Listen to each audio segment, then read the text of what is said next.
Бу атнада Роберт Миңнуллин исемендәге Республика балалар китапханәсендә Бүтән Россия балалар китабы атналыгы узды. Акцияның максаты балаларны кичкенәдән китап белән дуслаштыру, китапханәләр һәм язучыларның ролен үстерү. Казанның Әкият балалар үзәгендә китап атналыгы уңайыннан Россия балалар язучысы, шагыйрь, драматург Андрей Усачев катнашында китап бәйрәме узды. Шундый зур бәйрәмнәр, чаралар еш уздырыла башлады. Олар бит балаларны китапка якынайта. Бу бәйрәмнәр балаларга китап дөньясын ача.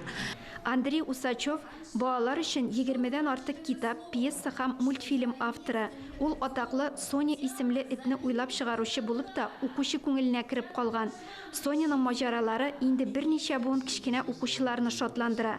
Очрашуда Андрей Усачев үзенең шигырьләрен укыды, җырлар башкарды. Мотор бәйрәм балаларны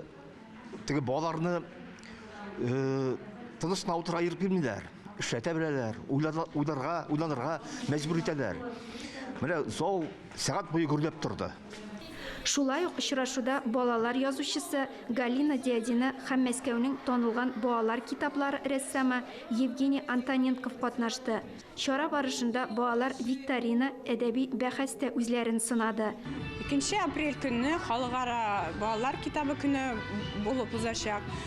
Без инде һәр вакытта балаларны безнең китапханәгә чакырабыз. Роберт Миңнуллин исемендәге балалар китапханәсенә. Бездә китап кына алу һәм уку түгел,